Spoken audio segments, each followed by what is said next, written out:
All right, Mike, welcome to the Easy Conversations podcast. Thank you for joining me today. It's an honor to have you on, and I'm really looking forward to our conversation. But before we jump into it, I do want to give you an opportunity to share with the listeners a little bit about yourself, what it is that you do, and what's brought you here today. Sure, yeah. I'm a jack of all trades, but my main forte is writing at this point. But I also do a lot of other projects like video, and I also have a podcast. I'm also a proud father of three children and a happily married man.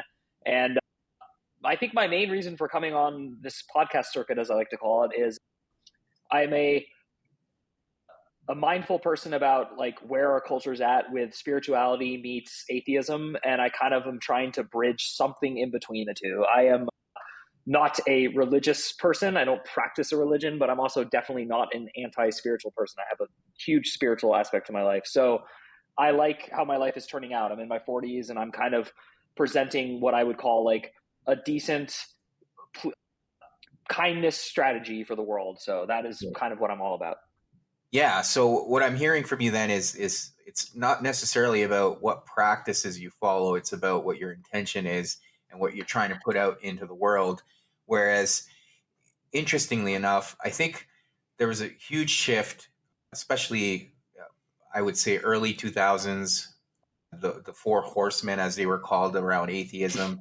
And I know you laugh, but it was Yeah. an interesting time because they were presenting a lot, and I think their arguments have kind of gone stale. That's from my perspective.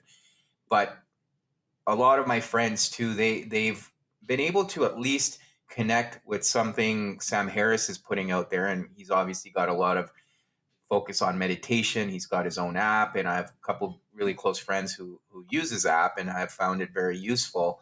So, in his atheistic views, he's still preaching spirituality to a certain extent, which is what I find. So ultimately, that's the end goal, right? And I think some of the recent interviews I've seen with Richard Dawkins as well, he's kind of falling into that line too. But what are your thoughts around that? And was so I know you said you don't specifically follow a practice, but where were your earlier years, right? Like, so you're saying in your 40s now, you're starting to find your own path, but what was it like in your 20s and 30s? Well, I grew up like pretty differently from most people I meet. I grew up with transcendental meditating parents in the town next to Berkeley, California, but they were also like and still remain materialist yuppies. Like they're like a hybrid. So they taught me to meditate and they also told me to like get a good job and want a Porsche. That was confusing to say the least. So in my teens, I actually rejected meditation. I was like, my parents meditate. It's like a kid who's raised Catholic and like, wants to eat meat during Lent or something. So I unfortunately forsook, I don't know how to do the past tense of that verb, but I did not practice meditation my whole life. I dropped it like a bad habit around 13, 14. And then I picked it up again within 2 days of 9/11. I was 20 years old and I was living on the East Coast, and my brother was supposed to be at work near the World Trade Center that day. His cell phone tower went down when the thing went down. It was mayhem, and it just hit me in a different way than I think a lot of my peers. It wasn't, oh my God, America was attacked. It was, oh my God, people with a rationalization to kill other people have enacted their rationalized attack. And everyone here is pretending like they don't understand how it happened or why it happened. And I felt extremely guilty. I felt the guilt of being an American in that era. And I no longer feel that. So you asked me about my 20s and 30s. So I'm, trying to quickly get through it. Meanwhile, I also wasn't religious. I was raised in the Bay Area. It's the most atheist place ever. And real quick, just because if we're going to use this term a lot, I think it's important to define atheism as atheism, which means you don't believe in a God. So that's why Sam Harris and Richard Dawkins can correctly talk about spirituality. Dawkins is pretty different because he went out of his way to compel people to say God doesn't exist. I think that's a weird way to go about life because God is like a pretty loose term we can use for like source of intelligence, source of life, and all that. So when I use the word atheism, I'm using it to mean someone who folds their arms and says there is no God. And to me, that's a pretty arrogant take, considering that there's little to no evidence to prove or disprove it or any other Right. theory, really.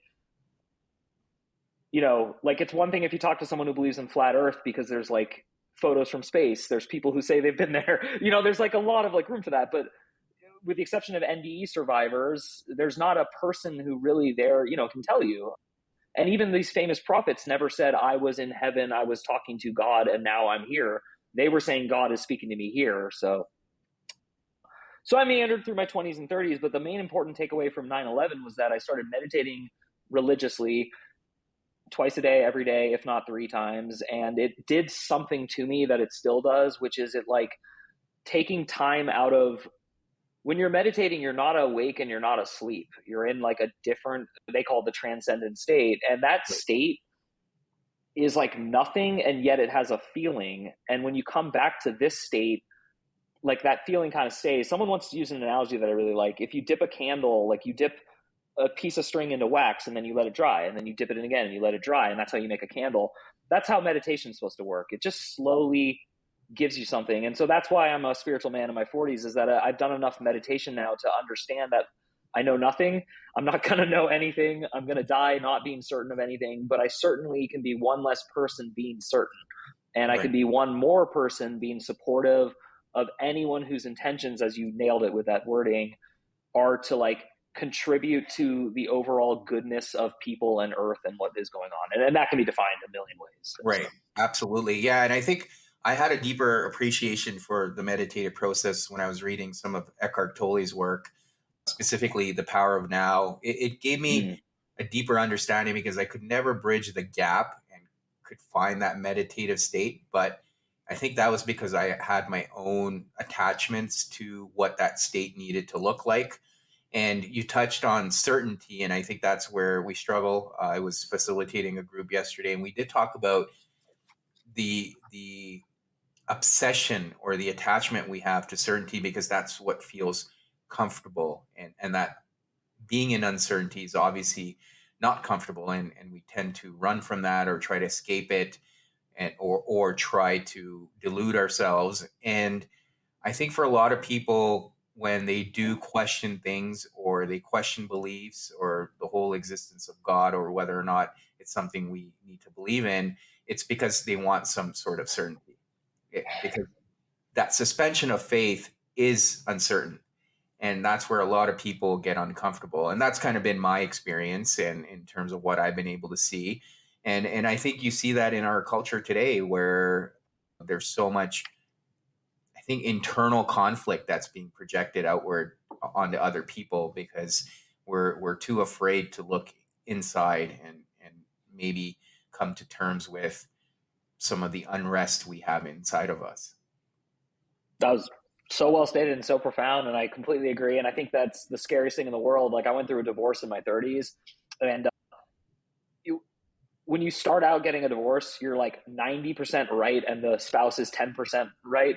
Yeah. And then I think you've gone through a healthy divorce when you're somewhere between 40 and 60 on either side. It doesn't matter, but and obviously there's cases where one person actually is like a brutal, Yep. horrible person. But in the case of most dissolvements of a strong relationship, and part of that is doing what you said, and it's not fun to like look inside and realize like, no, you weren't always stepping up and you weren't always doing this, and just because they said this name calling thing doesn't mean you had to respond the way you did. Like, there were many other ways to deal with this. And so I kind of see that, like, because we're talking about the conflict right now, and I feel like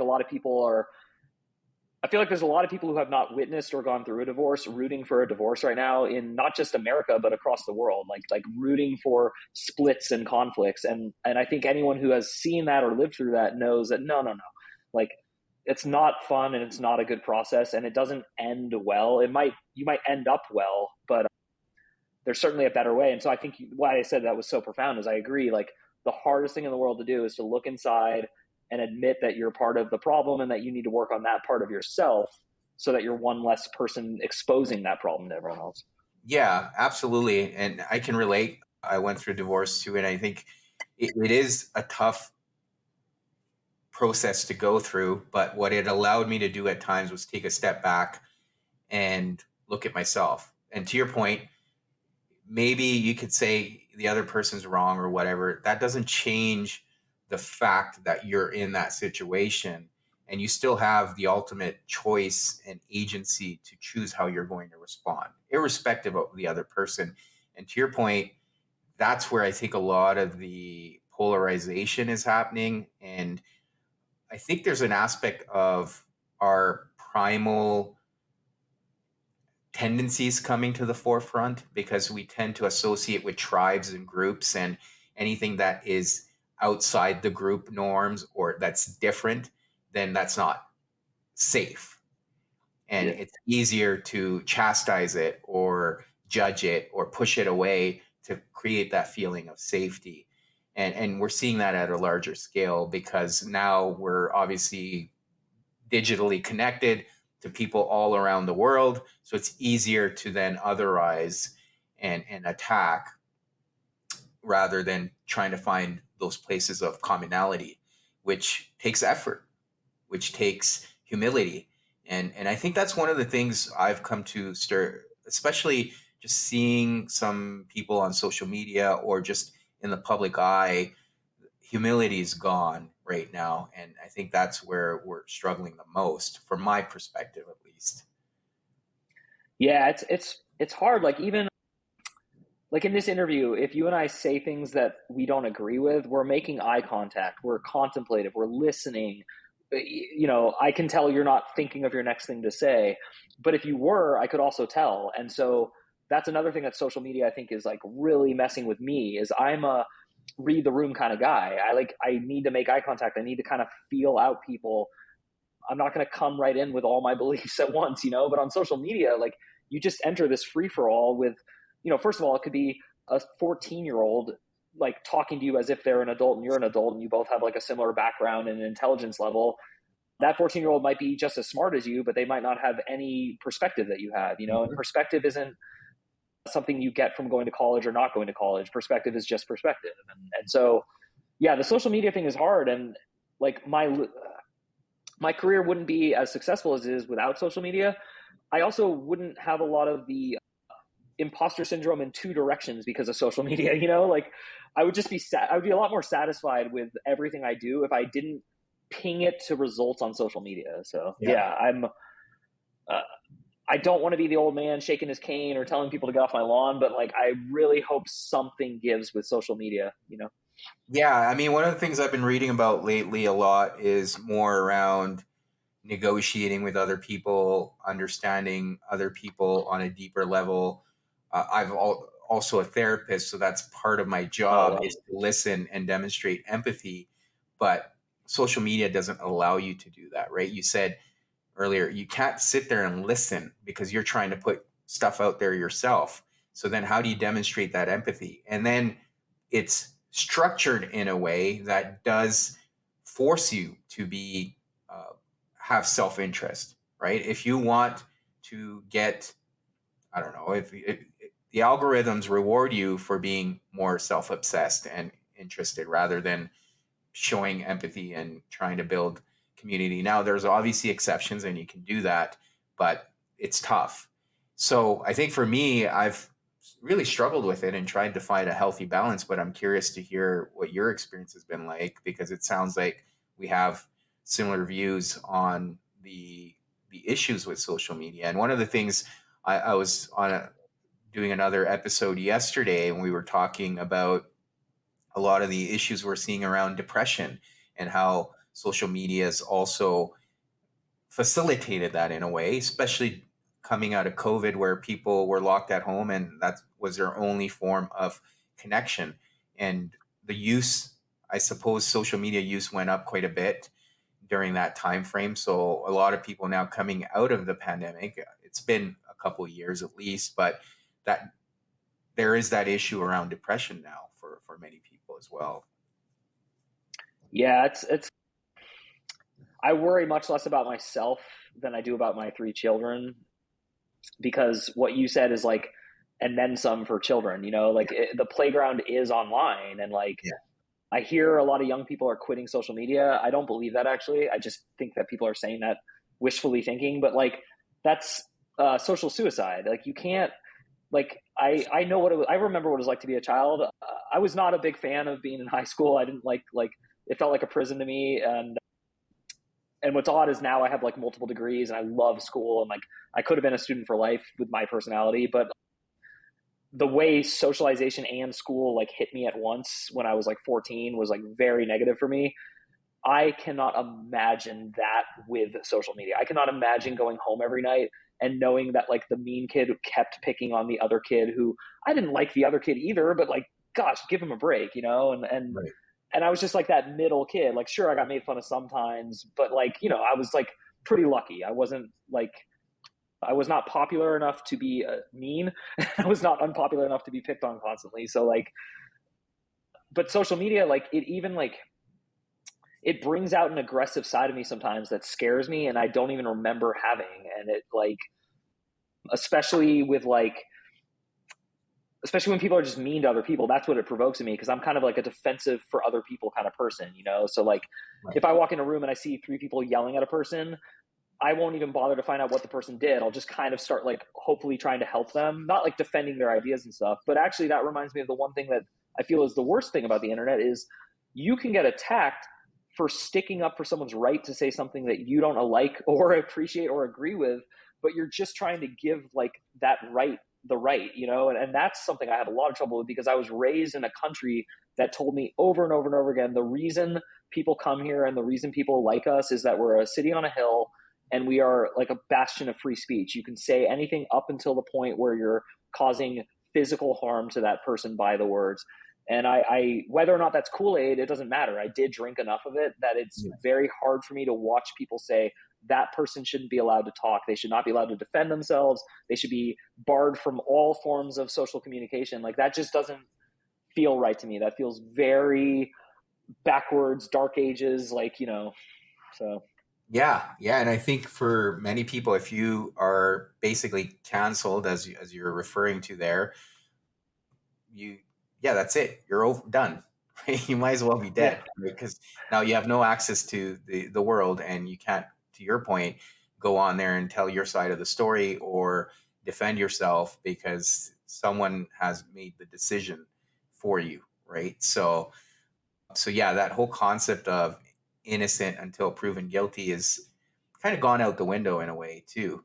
Now, you touched on your spiritual connection. How are you able to utilize that then to navigate life? And I'm not just asking this to put you on the spot, because I think for me as well, I find myself disconnected at times when I'm in the loop, or when I'm digitally connected, I'm not as connected to my higher self, or myself for Yeah. that matter. And that's why I find, for me personally, being out in nature and where cell reception is not working, the most peaceful, because I don't have to worry about emails or messages.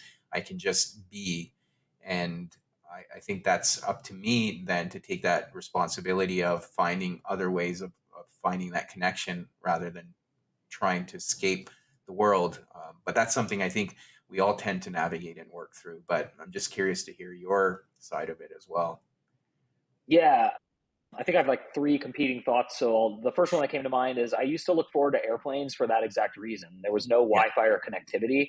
The second they introduced the Wi-Fi thing, I was like, oh, you took this away too. Yeah. Like I used to be able to just get on a plane to JFK to visit my brother and like have 4 to 5 hours to like stare out a window, think. I'd keep a journal. I'd wrote, you know, I'm a writer. I would like come up with like great premises and things. Now I like go out of my way to like put my phone on airplane mode, even though it's not required and like blah, blah, blah. But there's still that like hint of it there. And then what you reminded me of with nature is like, this is not a new thing. Like Henry David Thoreau wasn't living with social media. He Yeah. also felt the need to go to a cabin in the woods. Emerson, the Prelude, one of the most famous epic poems, is all about finding the sublime in nature. So I think that's the key. This touch grass meme is the most true thing to ever spread through our culture. It's like, just get outside and go outside without these stupid things in your ears, because that totally ruins it. And I'm speaking as hypocrite one. And like listen to the birds, listen to the eagle screech, listen to the wind, like let your brain start thinking, and movement too, you know, touching grass, sitting on grass, that's good, but I think movement and nature is like your Yeah. brain and your body, because you know I do believe in that like triangle of like your soul, your mind, and your body. I just think like Right. there's three things going on. You use the term higher self, and I love that term. And I'm also lately, this is the third thought. I said I had three. I'm lately thinking that that might be a misnomer, that really there might not be a self at all. Right. And the, you know, like the idea of Maya, the grand illusion, the Yep. duality from the singularity, like I think we do that because it's like a safety thing for our ego. It's like, no, no, no, I still exist. I still exist. I'm here, I matter. Yep. But really, like, all these people that supposedly become enlightened, they all say the same thing. They're like, I chopped wood and carried water, and then I got enlightened and I chopped wood and I carry water. The difference is I don't cry and when suffering happens. And then Right. meanwhile, they cry when suffering happens. Like they try to explain how like you're an you're a ruthless, awful, weird person if you don't cry when suffering happens, but you're also an egotistical human if you think it matters. Like if you Yeah. attach significance to it. Oddly enough, that Joseph Stalin thing about one death is a tragedy, a million is a statistic, it's pretty darn true. So with what I think about all this stuff is, yeah, like take care of that spiritual side because it bleeds into the body and the mind. And like if your body is hurting, if you're feeling pain, something's off. Like, you know, either your brain made you exercise too much or try too hard in something, or, you know, you were ignoring an obvious symptom. But I think, yeah, I'll go ahead and say this. I think it's theoretically possible to pray away any illness. I think the Mhm. nocebo and placebo effects are both completely validated by science at this point. Yep. So if a spiritual step gets the mind in step to get the body, more power to you. And so Yeah. I try to think of it as like take care of the spirit first, and then the mind and body will follow. Right. Absolutely. I agree with you. I think that's one of the things I do prioritize throughout the day is focusing on those three and finding different ways of nourishing all three. And I find that I'm not at my best when I'm not doing that. So, and you know, you shared the whole airplane thing. I agree with you. Like that's probably, I look forward to flights now because then I can take a book with me and actually sit there and Yeah. focus and read through it and not be distracted with my phone. And then, as you were giving examples of people that did seek out nature, I mean, one of the most oldest examples is Buddha, who had to kind of Mm. go seek salvation, right? And find. So there is something to be said there, and I guess that just allows me to reframe it as well. So coming back to the idea of the self, because you touched on it, it is an interesting thought because we tend to struggle with that so much, and the ego definitely gets in the way. And I think part of the problem is we tend to look at everything in duality. And how do you transcend that? And I think that's a journey in itself, but everyone has a different view around it too. And I think the ultimate form of enlightenment is where you're able to transcend that duality and appreciate everything in singularity or unity, right? And that's where you kind of get into the whole debate between materialism and dualism and all of that too, right? So it's always interesting to think through those things and hear different people's ideas and thoughts around it. Yeah, I think first of all, it's impossible to do it permanently, in my Right. opinion. And everything I read leads me to believe that when it happens to you. You don't achieve it. Right. And so I think that's important for people like me who are overachieving, impatient people to remember that like Yeah. there's no amount of studying and crossing your notes and studying and going in and taking tests. It's just like that's not how it works. But I can say that like the candle approach and the prolonged, what you're saying exactly, like exercise every day, read something every day. Reading is just, you know, whatever it is for you that makes your brain activate. And then obviously a meditation practice, whatever version that is. It can be walking. Again, I am anything but a like you have to sit with your eyes closed and say Om person. I believe that meditation comes in a million forms. Journaling is a great one. So with all that said, though, the thought that came to mind for how to explain it is kind of like a metaphor, but like there's a beauty in watching a snake devour a mouse. And there's also a horrible, violent, awful thing that you never want to see again. And when we had a pet snake one summer, I remember experiencing both. And so I think that's like the duality in action. And I think the singularity is a person who can accept both. That Mm, like it is beautiful for the snake to eat because the snake needs to eat to live. It is horrible to watch the mouse die because the mouse wants to live. But entropy precedes the bang. You know, like they're now saying the Big Bang is not the beginning; it's right. just like the pendulum, and so that I guess explains it all. But I think it's just so hard for me to think about like this witness thing that like is there a witness above me that feels like it's in me? Like, where is this witness? How do I talk to myself in a sane way sometimes? Like there is a communication between what you called your higher self. And again, I like that term.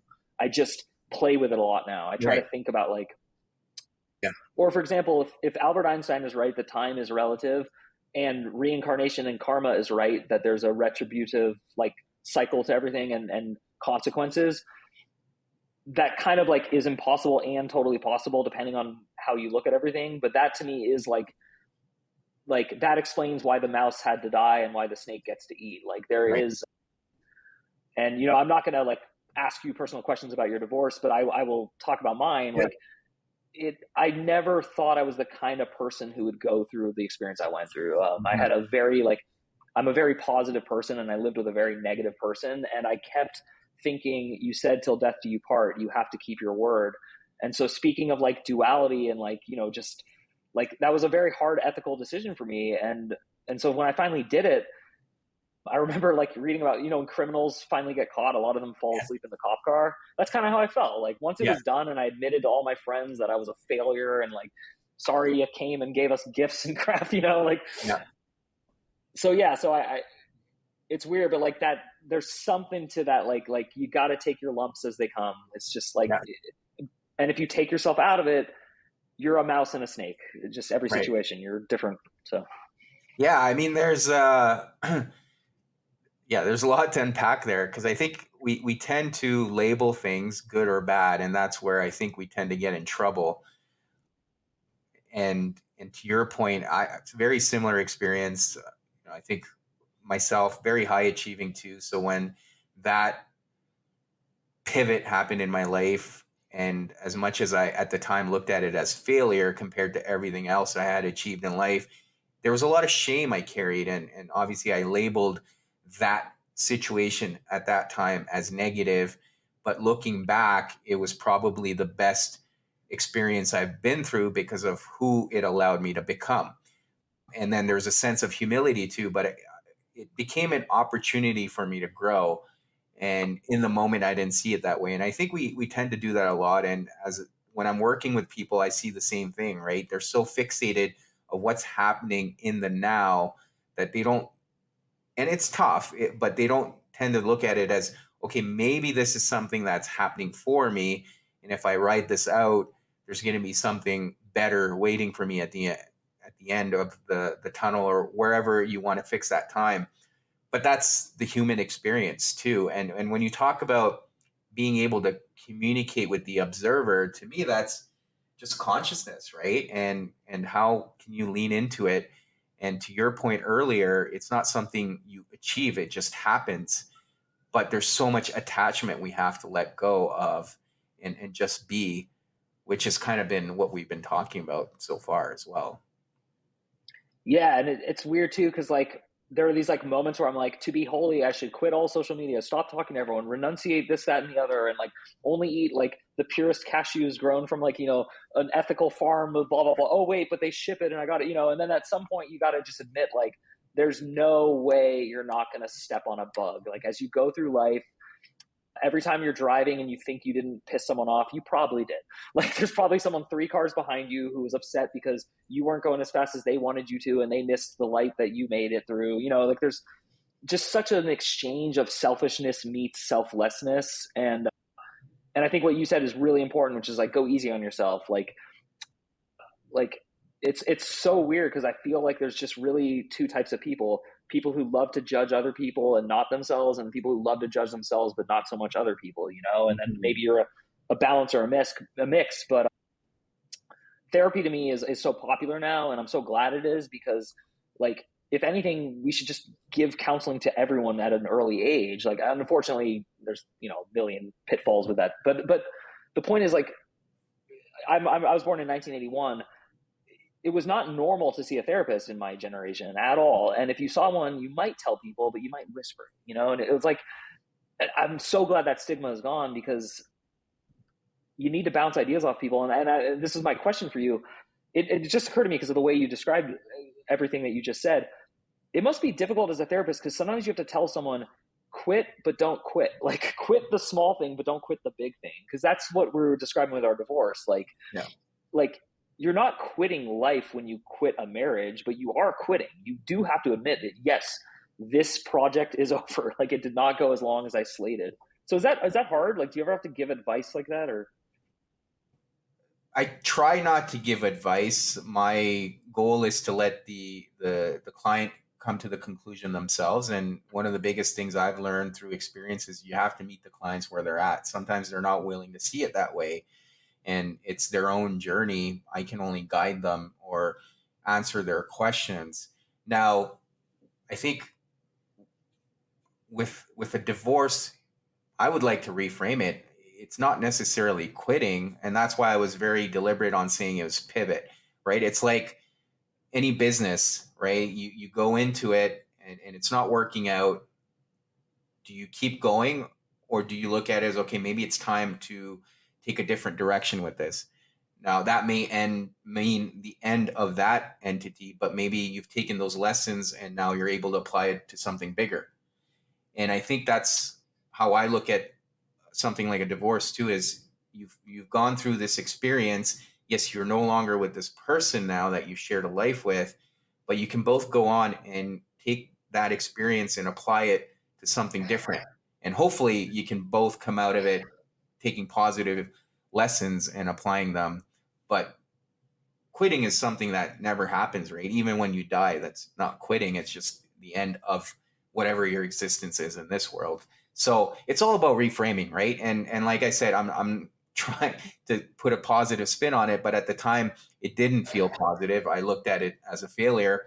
And for me personally, I've shared this story many times, but it was like, I had all these boxes I was checking off in life in my mid 20s and feeling great. And then all of a sudden, this one thing was like kind of like this asterisk in my resume, right, of life, that I've achieved all this, but now I have this one thing that I consider at the time a failure. So it's all about perspective, right? And like I said earlier, it wasn't, now that I look back, it wasn't a failure because it's allowed me to grow and learn so much from it. So I don't know if I could call it a failure.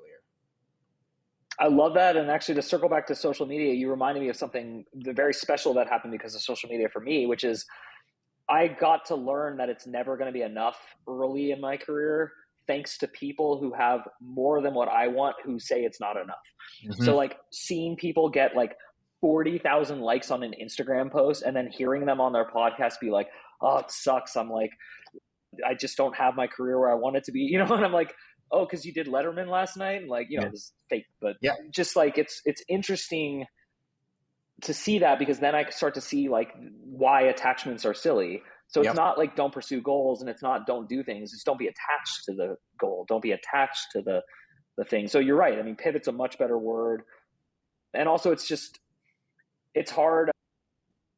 My children are 8, 2, and like 4 months, so it's very hard to watch like idealism and not know when to crush it.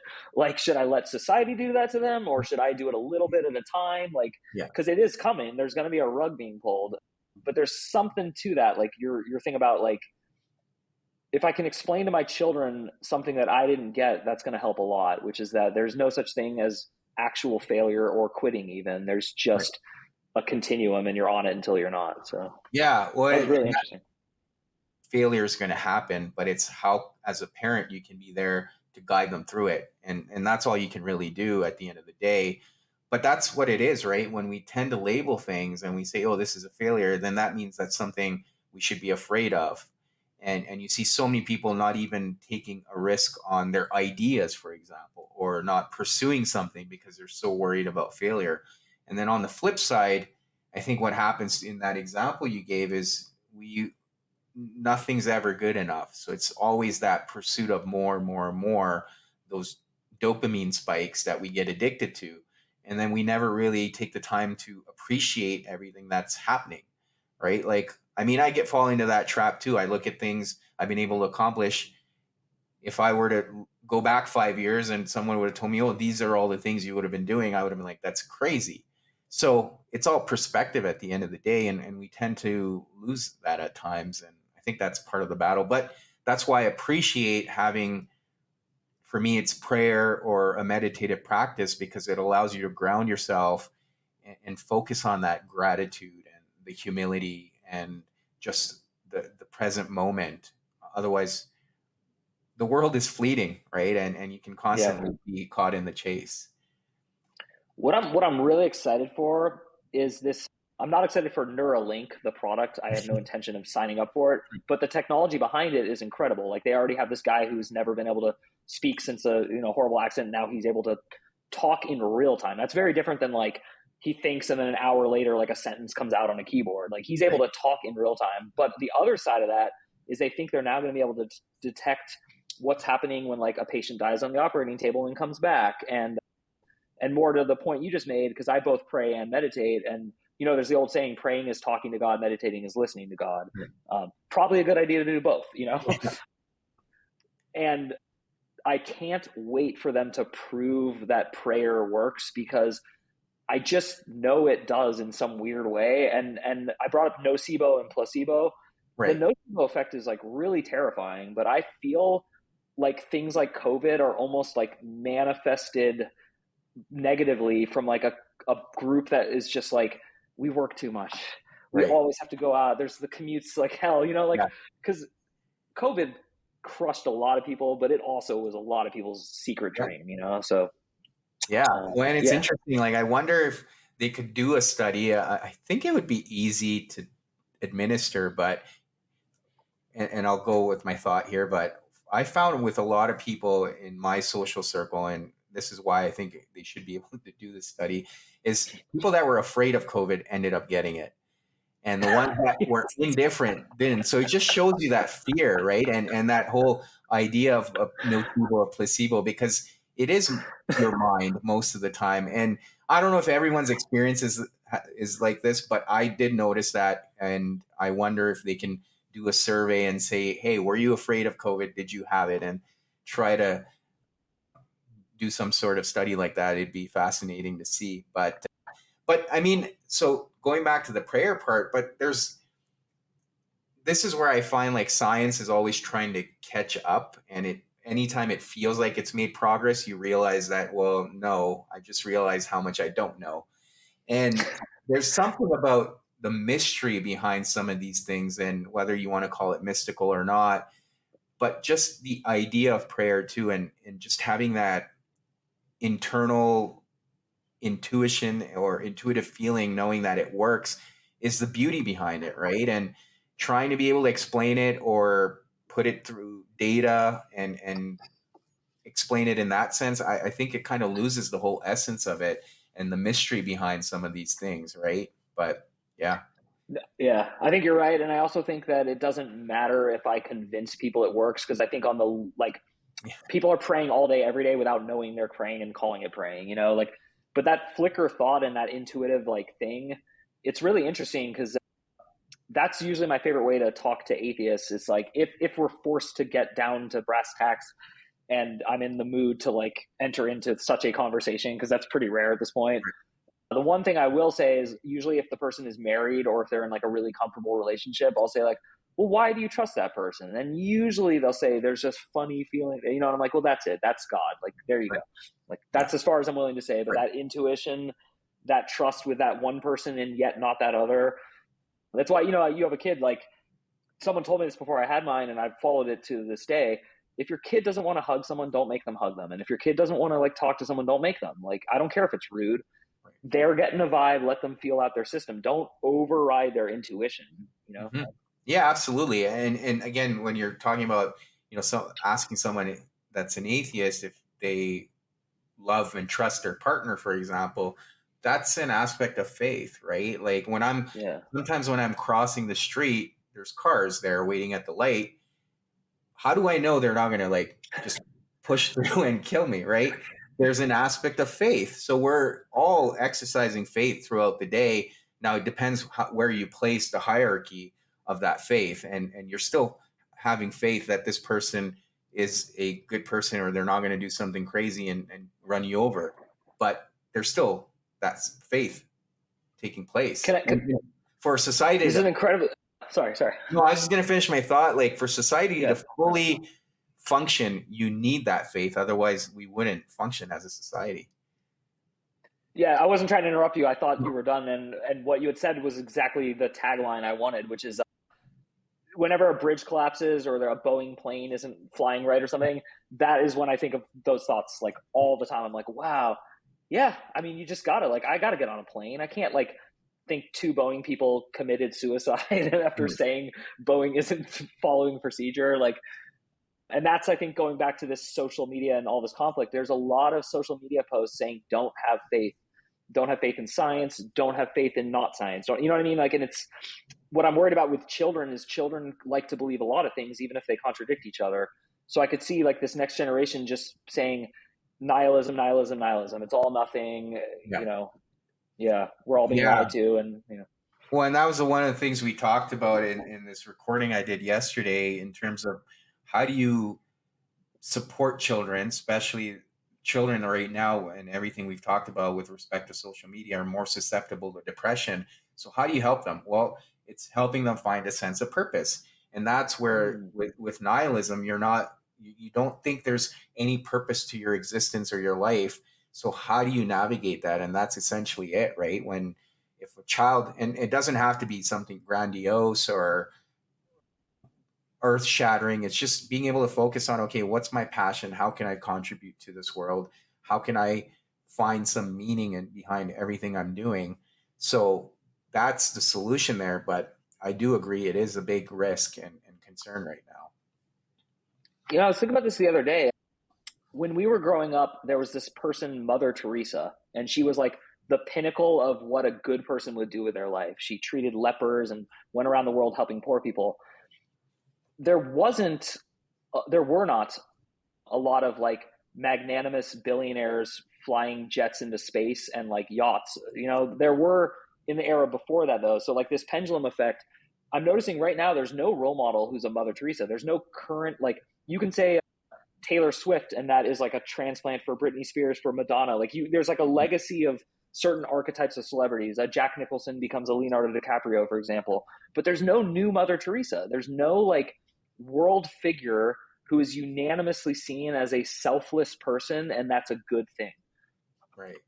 Yeah, that's interesting. I mean, well, because then they're able to dig up all this dirt on people. Yeah, So everything goes totally. out the window. So yeah, I mean that's kind of the danger of the world we live in, right? I believe we all have skeletons in the closet. It's just depending on whose closet you're looking in, and the more it's funny, right? I'm a big fan of. I listen a lot to Huberman Lab, and Mm-hmm. he brings a lot of value in terms of what he's sharing. But he's gotten to the point now where he's a big media presence, and all of a sudden there's rumors out about him too, right? And his personal life. Yeah. So it's like no one's really safe when you get to that point, and people will just find anything they can to try to tarnish your reputation, which is a form of envy. And everything I've learned through just spirituality, envy can just you can be in paradise, and then envy can get you out of it, right? Because you're so focused on other people and their situation, you lose sight of how good things are for you. Yeah, and it's hard. Like the gossip urge, the urge to like take someone down. Like I see it differently than I did when I was a child because it was A, less common, and B, it wasn't like hip. It wasn't cool. Like you weren't supposed to. There was no online. You hop on and you give your like hot, awesome, rude take because a celebrity died. But like, there is something weird about like gotcha and like it's always hard for me because it's good when a Harvey Weinstein gets his comeuppance and goes to jail in my prison. Like it's a pretty well established, but it's not good when like a generally good person is suddenly taken away because like they mistreated their own like spouse and not even like necessarily in a way that is legally even wrong. So like yeah, and also like don't throw stones in a glass house. Like I mean, how many people I guess maybe that's why children are quicker to allege like these kind of allegations towards people is they have less living experience and they Yeah. haven't maybe done. But also, it's hard like when you're. I'm sure this has happened to you. Like I've had a friend do something that I don't approve of, but it doesn't mean I should stop being their friend, in my opinion. Yeah. But if we were public celebrities, I would be asked to disavow my relationship with them, and Right. that's like someone was asking me earlier about Joe Rogan and Alex Jones. And I was like, well, it's very complicated. They were friends in their 30s. They're in their 50s now. Alex Jones wasn't Alex Jones in his 30s. Right. So how many years of friendship equal you should, stop talking to someone versus like what? And I didn't even come to a point with all this. It was more just like an intellectual exercise in what we're talking about, Yeah. forgiveness, judgment, and the in between.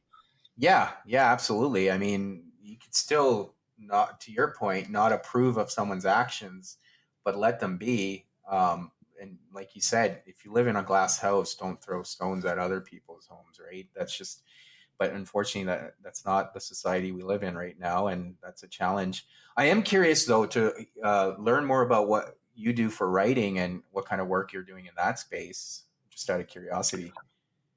Yeah, it's weird. So when I was a child, my favorite thing was music, and I was a musician until I was about 28. And then when I was 26, I got into writing, and I realized that even when I was doing music as a kid, I was always interested in writing music more than actually performing it live.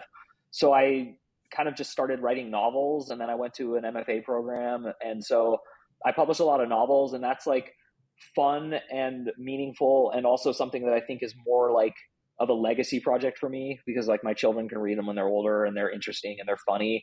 But what I do right now that I feel like actually makes a difference is I have a Substack site and I write weekly essays, but I don't just write like entertainment content. I try to really write things that'll provoke people enough that they start thinking, but not enough that they feel attacked. And I usually use myself as the piece to attack so that it's like hands off. Yeah. I even like about 10 years ago, I started going through each of them and I try to take out the word you. I try to never use the word you. I try to say we, us, me. And, but as far as like, it's interesting. At first, the purpose was I want to be famous, successful, and blah, blah, blah. And it's weird how much it's shifted. And now it's much more selfless than selfish. There's Mhm. still obviously both, but that's kind of the companion project to the podcast I do, which is called Coffin Talk. And that's also an attempt to get people to have these kind of conversations, to just open the door to anyone. You're going to be on the show, so that's why I brought it up.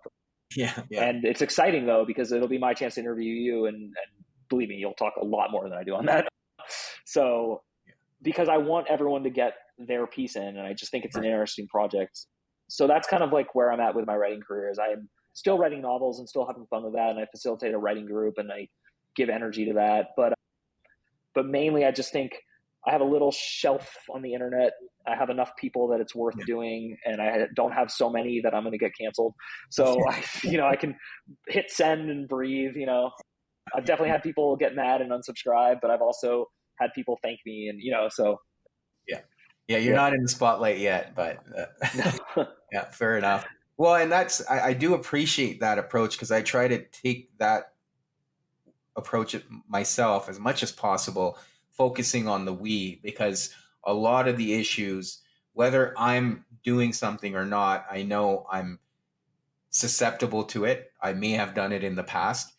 And there's that aspect of humility that we're all trying to learn together, right? So we're all in this together. And I think there's something important because we've lost that too, because it's easier to focus on other people and point the finger, right? And we've touched on COVID, and that was kind of it, right? You're not wearing your mask, you're not doing this. It's like, okay, well, how can we learn together here? And this is an us issue. This is not just you wearing your mask and feeling like you're safe. This is collectively an issue. So I like that approach because it allows us to see things together, which has been a huge problem lately, right? Is we don't feel this collective sense or sense of unity in the world today. And it's hard to navigate as well. Yeah, COVID was weird because I always thought that like when Ronald Reagan said like the thing that will unite humanity is if aliens come down. So I was like, "Oh, COVID, here's a perfect chance for us to unify against literally a non-human thing that is out to hurt people." Right. Nope. like so I now the jury's out for me. Yeah.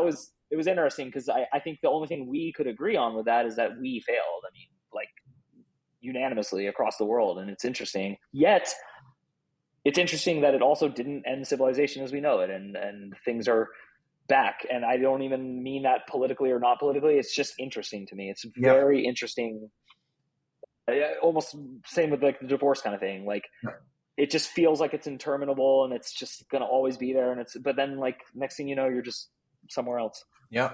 Yeah. And I think what you touched on earlier, it did put people in two sides of the spectrum. One side kind of started to realize that there's more to life here. There's something deeper. And, for example, people working long hours, they're like, I don't need to work all these hours. And there's the other side of the spectrum, I feel, where people just completely felt like their world came to an end, or like it was like the rug got pulled out from under them. And it was just shocking. And a lot of people still haven't been able to recover from that. So it's just been interesting to see where some people have really grown from it and others have probably regressed a little. So it was definitely an interesting experience. Yeah, I love talking to therapy people, like to anyone who, because you have such a good, healthy way of like looking at the world in conflict, and I try to, but I'm not like there. And so it's cool because for me, COVID was just a giant bummer. I had two groups of friends, and they could not be more opposite. And I Right. grew up with one, and I went to college with the other, and I love them all. So COVID was hard for me. I love everyone. I love all my friends. I want everyone to be happy. But it was like this situation where they refused to come up with a way to both be happy. But I do agree that people who understand the intrinsic elements of happiness understand that COVID can neither shake you nor bring you that. And so like I think the growth population from it is always going to look back at that as like a sacred time where they were able to recalibrate their work life balance and their families. I also think a lot of people were in very unhappy family situations and that forced them to deal with that. Yeah, You can't stay absolutely. at Goldman Sachs until 2 a.m. ignoring your family, Yeah. So yeah, it's Yeah. interesting. I can't wait to have you on my podcast. I'm really excited to interview you. Yeah. Yeah. Well, I appreciate it. I appreciate the invite. I'm looking forward to it too. But Mike, this is, I know you've got a time limit too, but this has been a great conversation. I've really enjoyed it. And like, yeah, like you said, looking forward to coming on the podcast. If there's anything you would like to share in terms of how people can find you online, your Substack, I know you touched on it, your podcast as well, feel free to share and we'll definitely put it in the show notes. But yeah, I just want to give you that opportunity to share with the listeners here. Sure, yeah. If you like what you heard and you want more of it, there's tons. It's all at the same place, www.mikeyop.com. That's Mikey. I purposely and intentionally put everything there. You can find old movies I made, music from like 2004 when I was in a band in New York. But I'd also just like to take this time to thank you. And I really sometimes get the vibe that someone is like a kindred spirit and doing the good stuff on earth, and you're one of them. So thank you. This has been a cool opportunity. And thank you. Yeah, I really Yeah, appreciate it. no, I appreciate those kind words. Thank you very much. It's been an honor to speak with you. It's been time just flew by. So I'm looking forward to more of these. So appreciate it very much. Awesome. Thank you. Appreciate it.